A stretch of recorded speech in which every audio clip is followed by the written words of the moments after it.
Thank you very much for the kind introduction. I appreciate it. I hope I can live up to everything you said. Yeah. So I'm very excited to be here today, speaking to all of you here in Poland. U.S. Hospitality Insights, why is it important, especially for the conference here, Economics Without Borders? I think it's important for a few reasons. First of all, the clicker.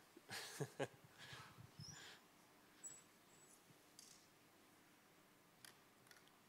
we go. First of all, the travel and tourism industry represents roughly, in the US and in many countries, 5 to 10% of the economy, direct and indirect impact. So it's likely that many of you here someday potentially will have already or will work in the hospitality industry.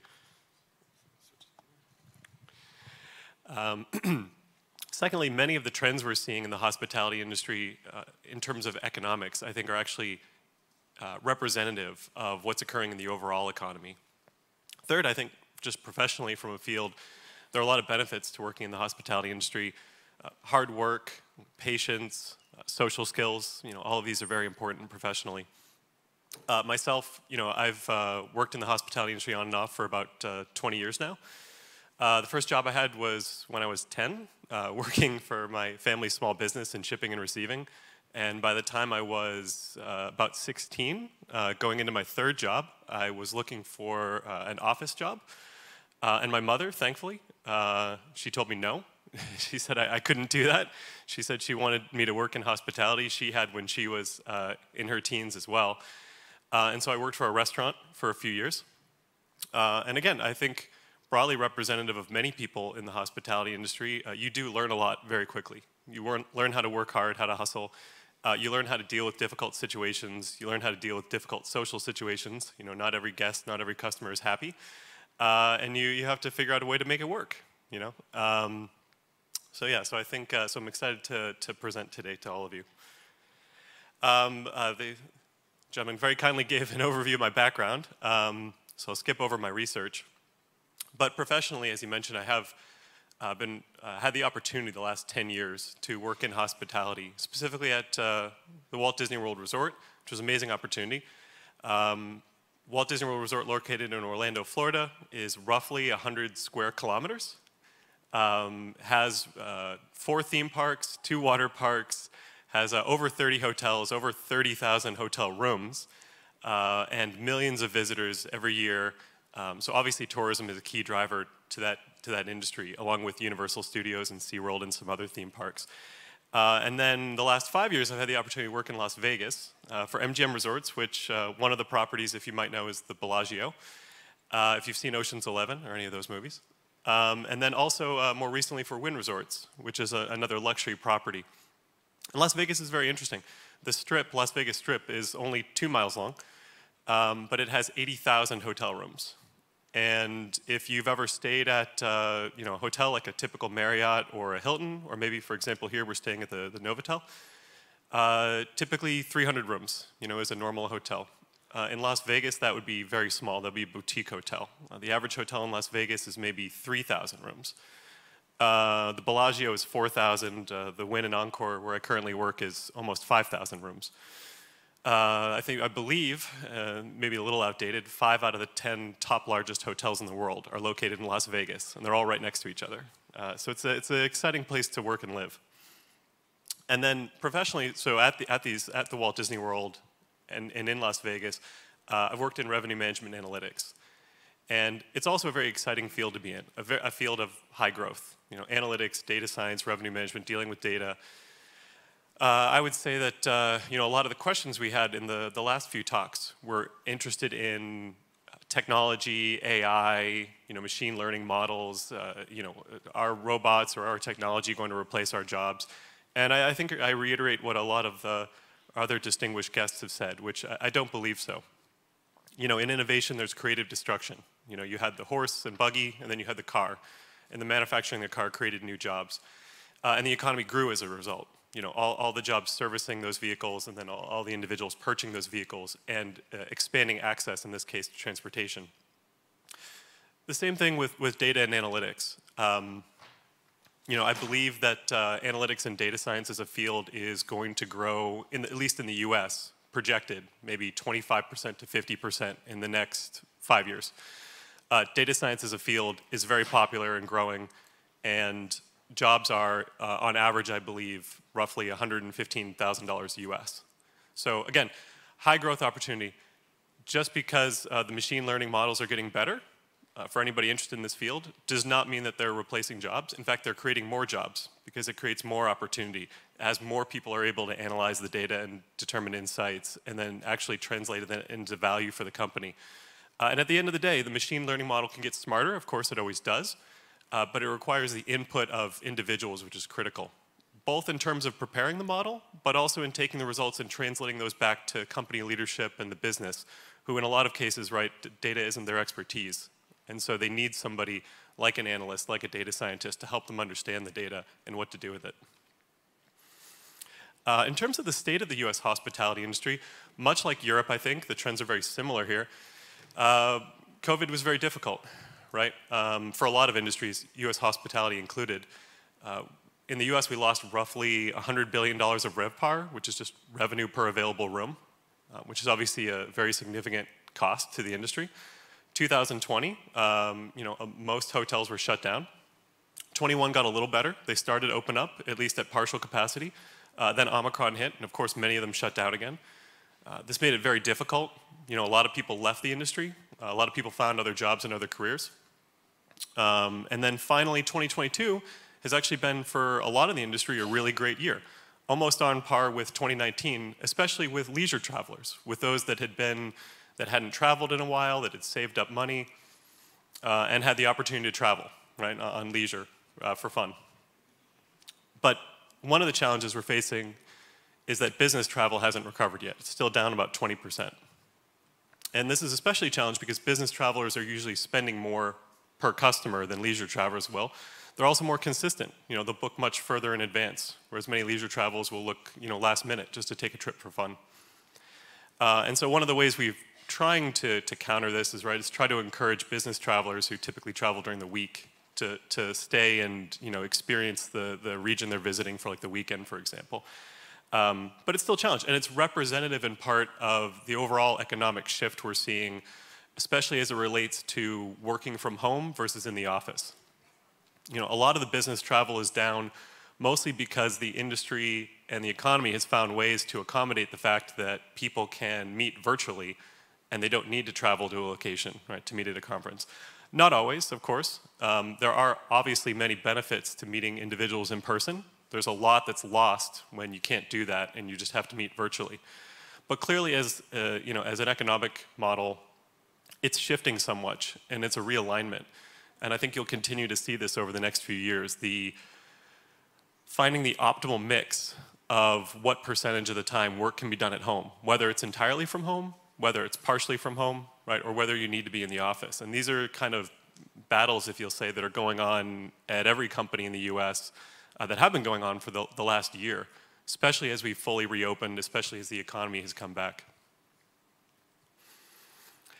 In terms of Las Vegas and Las Vegas's recovery, again, the leisure market has been very strong.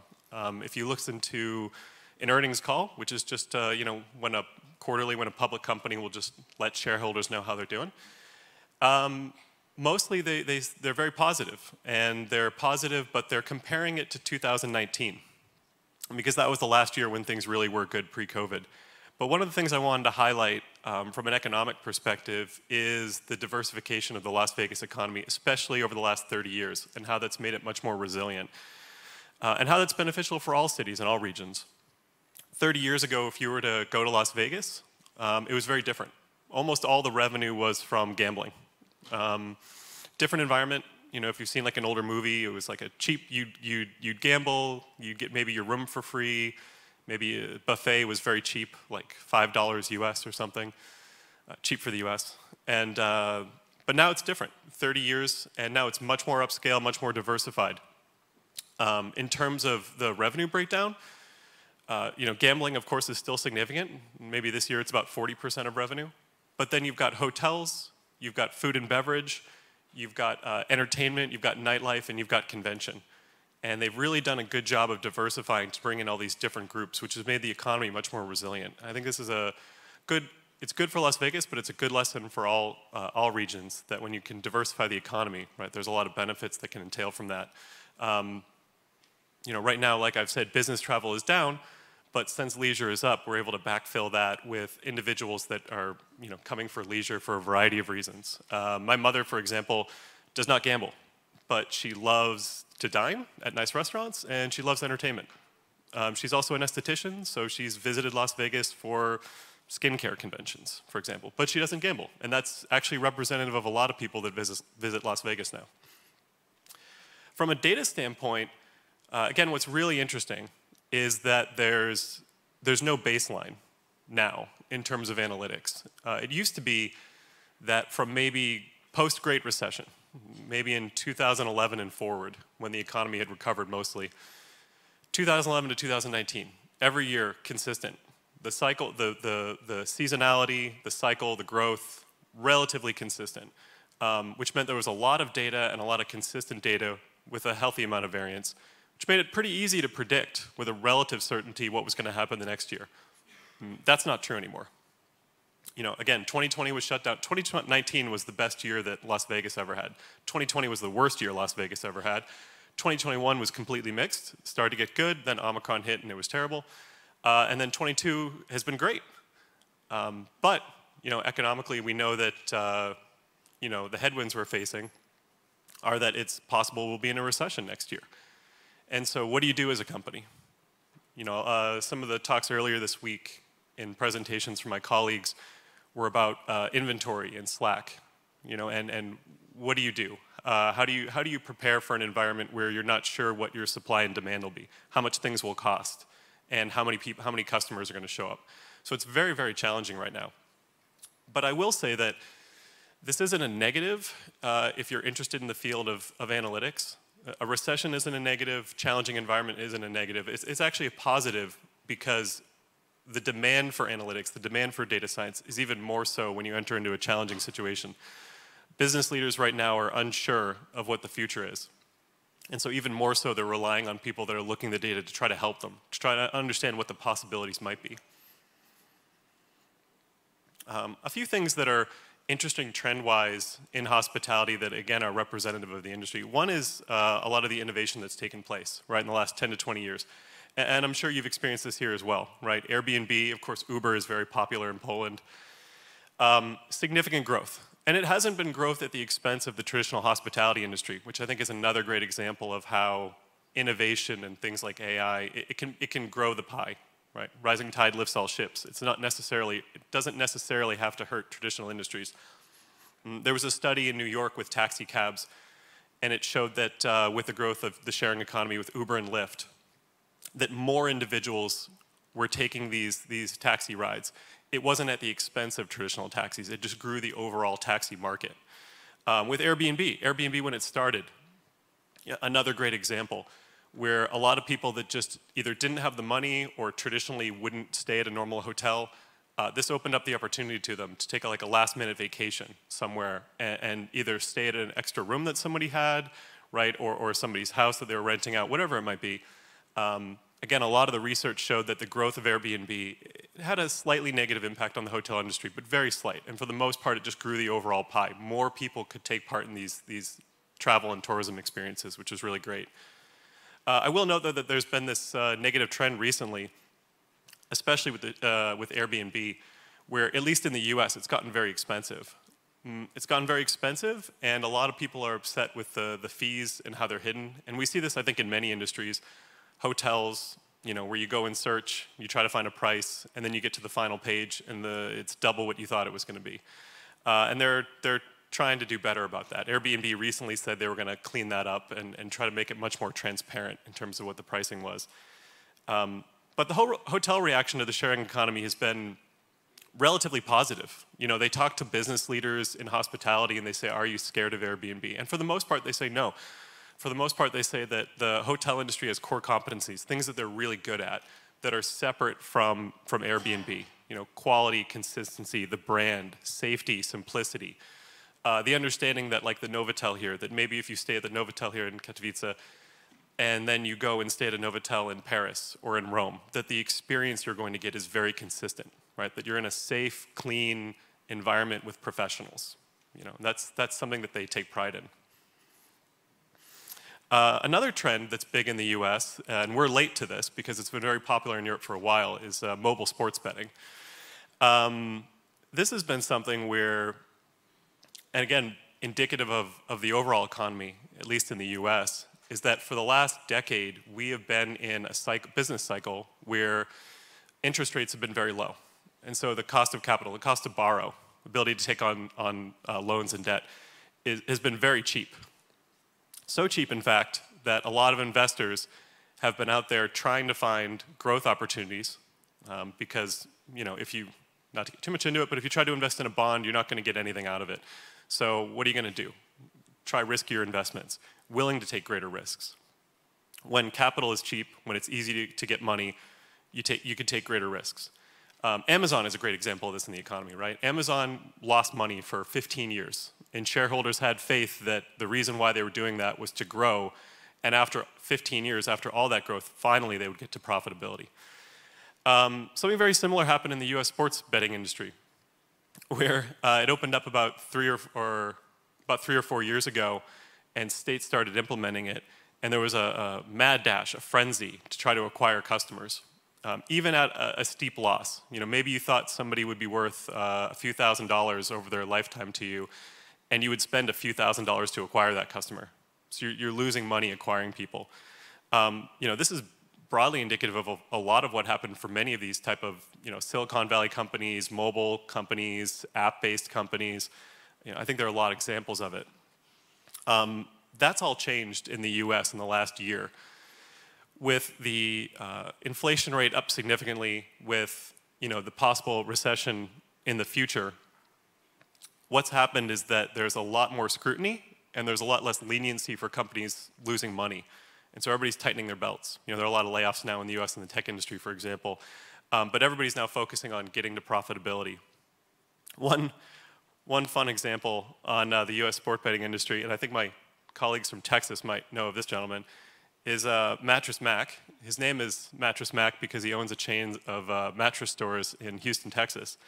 And he just recently, in the last 3 weeks, won the largest sports bet in history in the US. He won $75 million betting on the Houston Astros to win. And they did. They won the World Series in baseball. But what this is indicative of in the US sports betting industry is it's a tough industry to be in from profitability. And so one thing that we're doing is trying to find synergies with other revenue, like for example, casino, or other ways to get value out of customers that are acquired. And then finally, longer term, some interesting trends we're seeing in the US that I think are also applicable to Europe in many ways. One, especially with the possibility of entering into a recession in the near future, is the focus on cost reduction. But there's actually some nice things that are being done here because, of course, as some of my colleagues mentioned earlier today, you know, there is a focus on going green and some of these societal issues.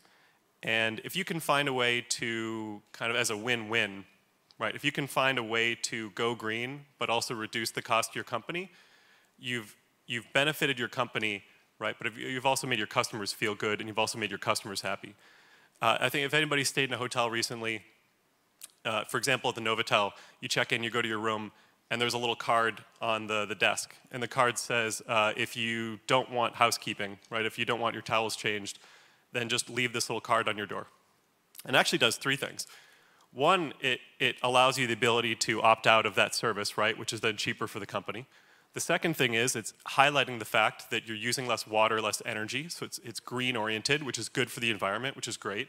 The third thing it does is it says on there that it'll give you 100 points to their reward program, which is also really interesting. And this is where a lot of where the industry is going, right, with reward programs, to try to get you into their ecosystem, to gamification, to try to get you excited about being a customer, to try to earn points, reward points, loyalty, to improve loyalty, to improve the amount of money the company gets in the long term.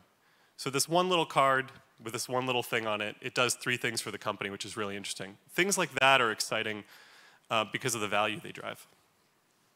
And then, you know, technology expansion. And again, this speaks to some of the questions we had earlier about AI and machine learning and being replaced. And I always go back to, you know, creative destruction and innovation. Yes, you know, technology progresses, innovation progresses. New technology, new systems, new services come online that for the most part make our lives easier, right? But in some examples do result in jobs being lost, direct jobs being lost. But the indirect effect, right, is that other jobs are created. And usually those are higher up on the value chain, meaning they're higher skilled positions. You know, automatic check-in, keyless entry in a hotel is an example.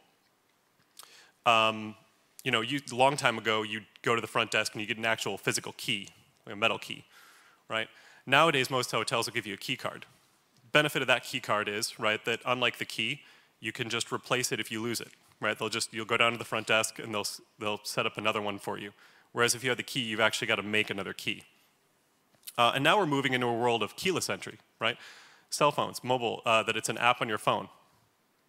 And that does a few things. One, it makes it much easier, right? You can just check in on your way to the hotel, go right up to your hotel room and scan it and go right into your room. You don't even need to wait in a line anymore at the front desk.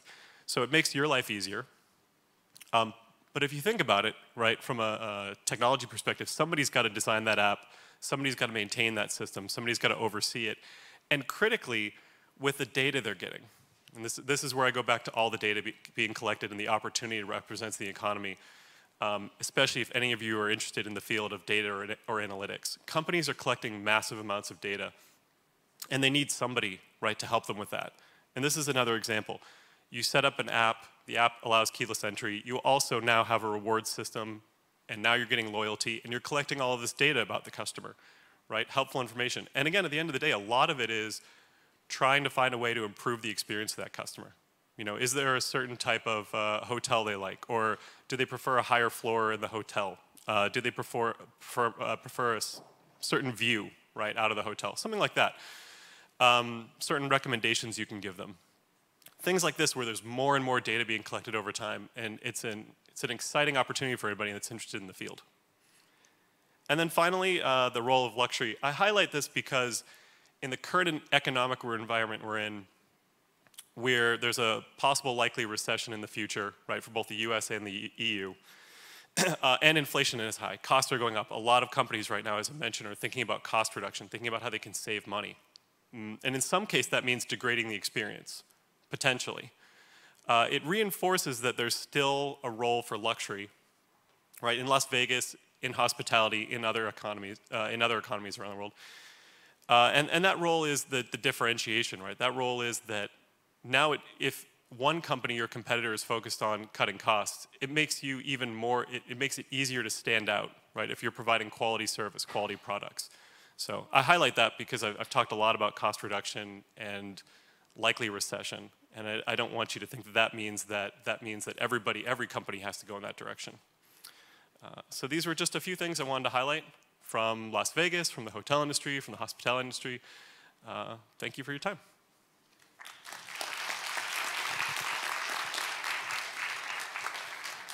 Richard, Brendan, thank you very much indeed for this presentation. And now it's time for a few questions. I think that you might be interested in such things like tourism, hotels, luxury, Las Vegas. Las Vegas alone sounds really fascinating. During your presentation, I thought about Casino, that Martin Scorsese film, famous, taking place in Las Vegas, but it's just an example. What's that famous Vegas movie? You know, that funny one. What is it? 3 parts. Oh. Hangover, right? Oh yeah, Hangover. I'm sorry. Also, there's a National Lampoon. Vegas Vacation. Yeah, of course. So, any questions? Oh. Yes, we have a question over there. Thank you for the presentation. At the beginning of your presentation, you've mentioned the area of research of yours includes, in particular, online and in-person data analysis. And well, it makes me wonder, how does profiling of a person works, and the example of hotel industry, how do these quantitative tools sort of create a virtual profile of a human being? It sounds really interesting. Thank you. Yeah, thank you for the question. So there's a lot to this, right? One is the safety and protection of information. Right? The EU, of course, has many strict laws on what is done with data, as does the US, as do many countries around the world. And so in the career of analytics and data science, you always have to be very careful about that and very respectful of rules and regulations, right? In terms of what you can and can't do with data. It's always very important. For what you can do with data, right, again, it goes back to what you have available, how much you can collect, right, about the individual, about their behavior, their preferences. But, you know, at the end of the day, it really should be focused on how are you improving the experience for the customer, right? How are you, in understanding who they are, why are you doing it, right? And again, you're doing it hopefully to provide a better experience, a more tailored, personalized experience. And you'll see a lot of the industry right now is focused on that, on using technology and innovation to provide a more personalized experience, a more unique experience for guests, so they feel special, right? Because if they feel special, if they feel cared for, if they feel like they've gotten a unique experience, then they're likely to come back, right? You can drive loyalty. And loyalty over time is going to generate more profits for the company. So it's a win-win, hopefully, in that by better understanding the customer and their preferences, you're providing a better job of servicing those preferences. And then as a result, the company is making more money over time. Okay, thank you. Any more questions? We have like 3 minutes left to talk. Another question from you. Yes, maybe. Well, I was hesitating to ask this question, but when you mentioned those credits that are visible in hotels, as when a client uses the services of a hotel, an example came to my mind of Chinese social credits. It might be a pretty exaggerated example of where a whole global economy depends on individual points assigned to a citizen. Now, it obviously is exaggerated, but what are the social implications of assigning points to clients in hotels? Would it make them addicted, as I don't know, in case of gamblers, etc.? Thank you. Yeah, it's again another good question. Transcends multiple topics. I can't speak to geopolitics, but from a reward point gamification standpoint, right? Again, yes, the goal is to hopefully have a customer enter into your ecosystem, become engaged with it, right? Through, for example, like the development of a mobile app, development of loyalty reward points, right? One of your colleagues here mentioned that, you know, even in the US nowadays, take an example from the US, there's like 7-Eleven, which is a convenience store. Even now, 7-Eleven has a rewards program where if you buy a soda or a hot dog, you're generating points, and then eventually you'll get a free soda or hot dog. And I asked, and they said that also something here similar with Jobka, right? Where you go and maybe you go enough times and you get a special discount or you get a free item, something like that, right?